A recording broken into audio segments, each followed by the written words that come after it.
Flippin' heck, that's what I'm talking about, rude boy. Mega Lizardon X is the greatest. Gang business. The episode opens up with us seeing the gang arrive in the Galar region. Meanwhile, we see the return of Orla working hard within the field chamber of the Brave Asahi. We can also see the return of Karrye, and it appears that Orla has been helping out at the Pokeball factory. The gang end up reuniting with both the ladies, and we can clearly see how much Orla is still upset about the events that took place in Rakwa. She declines wanting to join the gang again and claims that she dismantled the airship. She also declines the offer to make them a new ship. This is an obvious lie, as she doesn't want her friends to be endangered and she can't bear to lose anyone else. Once again, Uruto is just being an embarrassed kiddo. Orla is heartbroken.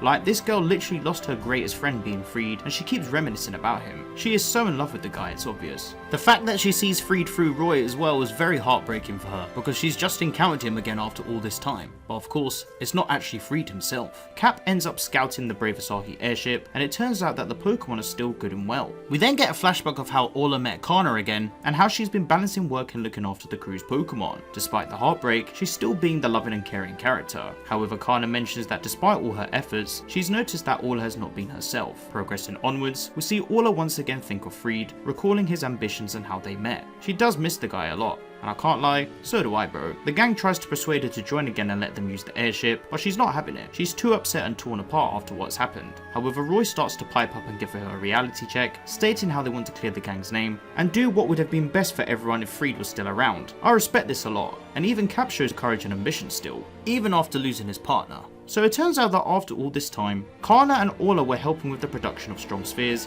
completely oblivious to the threat that they hold. Of course, big up Uruto for making sure that the assistants didn't take them away. However, this is where things start to get a bit crazy, as two new Explorer Grunts arrive, and they end up challenging the gang to get the strong spheres. Both of them use different forms of Paldean and Tauros. Next week we'll showcase the battle between the gang and their Rokurum infected Pokemon. This episode was very deep. You gotta feel it for Orla, man. She's been through so much up to this point, and it's understandable why she initially declined the offers and showing so much emotion. But next week for sure will be an interesting one, and we'll speak about that very soon. As always, when subs are revealed, I'll post my full review on Twitter, so if you haven't followed me on there already, then you already know what to do. Let's now chat about next week's episode. Episode 100 is titled We Are the Rising Volt Tacklers. The summary states the following: Liko, Roy, Dot and Uruto end up battling the explorers at Karrye's factory, where they are at quite a difficult time against the Paldean Tauros. These Pokemon have been strengthened by the strong spheres. They observe the Taurus' behaviour and try to find a hint towards how they can overcome them. However, and what does Orla feel when she sees Liko and the others' refusal to give up? Looking at the preview,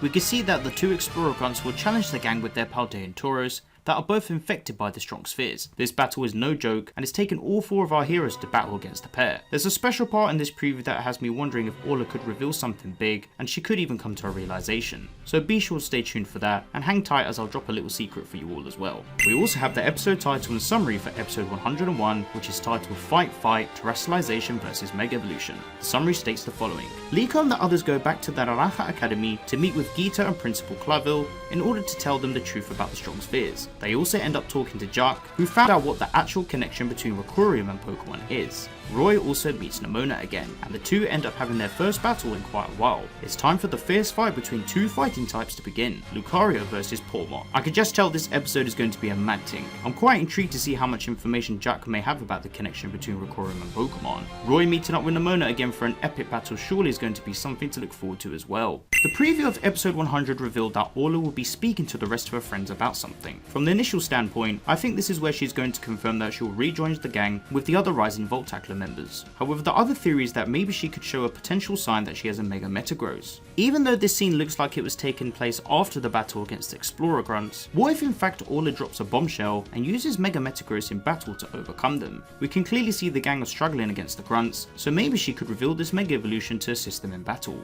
Speaking of reunion, the end frame of the preview trailer pretty much confirms that the majority of the Rising Volt Tacklers will return together. We can see that Molly and Murdock will be returning, and there's no sign of Ludlow for now. It appears that this frame shows the gang listening to an audio clip that could either be from Ludlow or potentially Friede. But besides all of that, I'm glad that these guys are finally coming back together again. It makes perfect sense to match the title of the episode and the episode number itself, very fitting for a 100th episode of course. I assume this clip will be something in relation to Friede and how they may be able to find another clue of his whereabouts. Nemona has always always been a key character and motivator to Roy. Back in episode 11, Nemona mentioned that the next time both her and Roy met, they would both have a battle. This battle almost came to full light in episode 46, however it ended up getting postponed. Always praising Roy's development and character, episode 101 is surely going to show us what's popping between these two characters, especially now that Roy has Mega Lucario and Nemona has Pawmot. Clash of the Gimmicks is going to prove itself to be quite the thrill, and I'm very keen to see who will win the battle. Personally, I think Roy will win to complement how much growth he has received over the course of the series. He's proven himself to be quite the battler as well, developing new techniques with his Pokemon despite having a Mega Lucario now as well. However, Nemona is no pushover, and she is a champion after all, so maybe she could take the win to become the catalyst for Roy's future development, or if anything, it could be a potential draw.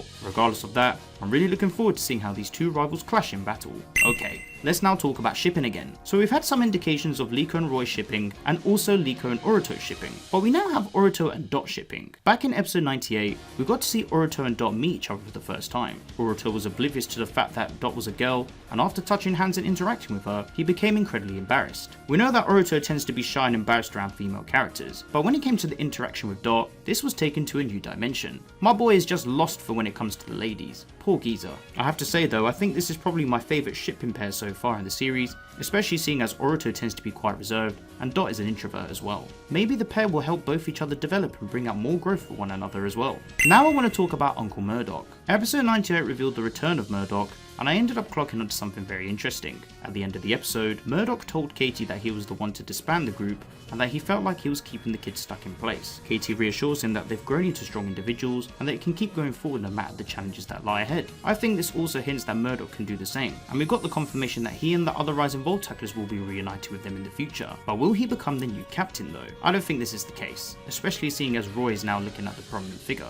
As we've seen with Molly and Orla as well, I do believe that every Rising Volt tackler will return to assist at the end of the series to overcome the Explorers and Spinal. It could be that once the gang have met Ludlow and maybe Amethio too, this is where we'll finally get an indication about Friede being the final piece of the puzzle to bring the whole gang back together. It's time to talk about Murdock's Lycanroc. Episode 98 revealed that Murdock's Rockruff evolved into a midday Lycanroc form. However, this Lycanroc looked different compared to the usual, as it has grown quite into a chubby doggo. This is because it kept eating loads of cakes and ice creams during the time Murdock was working at Katie's Soapberry. Whilst I do find it cute that this has happened, it's actually quite amusing at the same time. I wonder if we'll see this Pokemon thin out a bit during battles, or maybe get even bigger if it continues to eat more cakes. Plus, it's not like we haven't seen Pokemon with distinctive looks about themselves before in the past. At the end of today's episode, the official Anipoke PR Twitter account revealed a new special video that will be released next week to commemorate 100 episodes of the Pokémon Horizons anime. My guess is that this will either be a roundup compilation of the series so far like what we've had in the past, or maybe it could be a new special preview trailer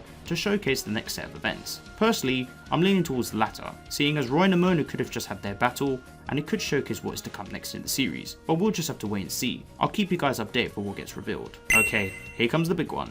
Let's talk about Amethio. Last week, a rumour was circulating that Amethio could be returning in episode 101. Back in episode 92, Hamber instructed Zerk and Konya to seek out for Zygarde and how it could also help them find Amethio. Seeing as that quest has begun a few episodes ago, I wonder if he'll finally make a cameo return in episode 101. To be fair, this could all relate to the special video that is being released next week, maybe tying into the next set of events. But yeah, we'll just have to wait and see. Well, I tell you what G, Pokemon Horizons continues to bring the hype and suspense. This series is setting up the next big event to come, and I can't wait to see how all the topics we've discussed today come into fruition. There's definitely something big coming, and I wonder what new revelations will come forth from all of them. As always, be sure to stay tuned for more to come from this series. If you enjoyed the video, then be sure to leave the video a like, and subscribe for more Pokemon Horizons coverage and Pokemon anime content.